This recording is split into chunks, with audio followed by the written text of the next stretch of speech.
Hey there, it's Chef Jeff coming to you live from the Cybersecurity Kitchen. And today we're talking about the dark web and what you need to know. So, what do you know about the dark web?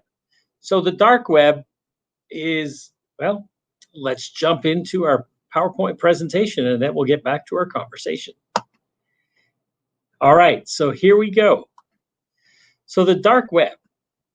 The dark web is part of the deep web. So, we only see 4% of the internet content.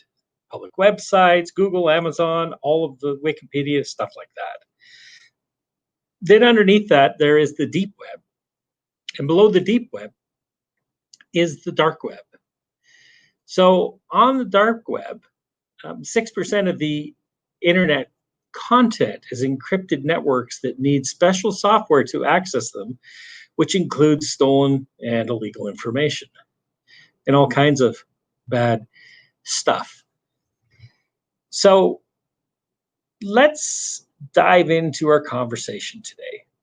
So the dark web, why should I care? How does my information get there? Who wants to buy my information?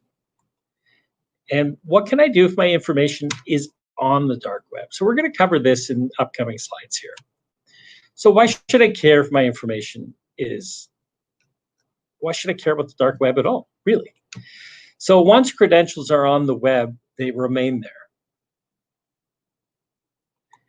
You need to have your domains monitored for changes. So are any of the email addresses of your users yourself, are they showing up from breaches on the dark web? And then what do they do with these credentials they have? Well, we've seen examples of what's called credential stuffing attacks. So one happened on the Canadian Revenue Agency not too long ago in early September, where 5,000 accounts were compromised because of the stuffing of credentials, usernames, and passwords. That means that people out there are reusing their username and passwords on multiple websites. That's a no-no, folks. And how does my information get into the dark web? So breaches of online services.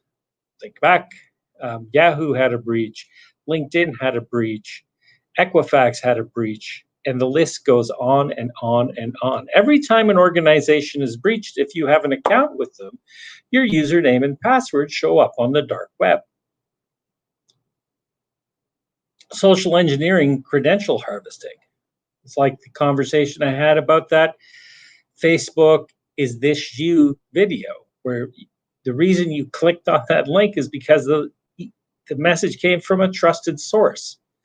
So that's how social engineering works, and they gave away their Facebook login credentials.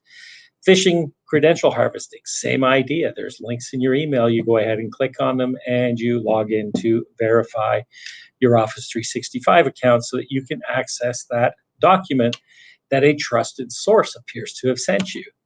And then internal threats and credential theft. This is where someone in your organization steals usernames and passwords.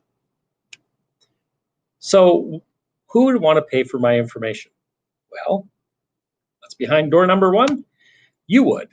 So in the event that you were ransomwared and you had no current backup, all of a sudden your business information becomes extremely valuable to you. Could be $250,000 more, $250,000 to get your information back. It's no $5,500 ransom anymore. The stakes have gotten big. That's why you want to make sure you have cyber insurance appropriately set up. Identity theft rings.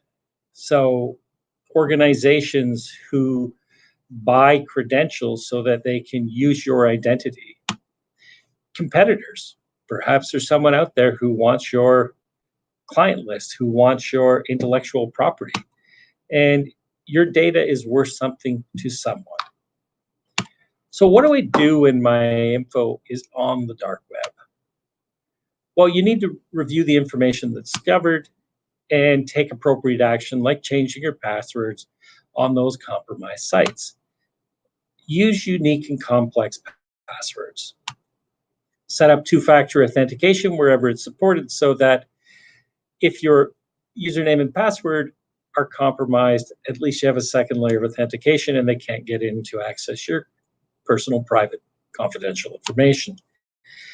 And then go out there and delete services and accounts that you're no longer using. I know everybody's probably got multiple of tens or more accounts. So if you're not using an account, go out and delete it, get rid of it. So once your information is on the dark web, you can become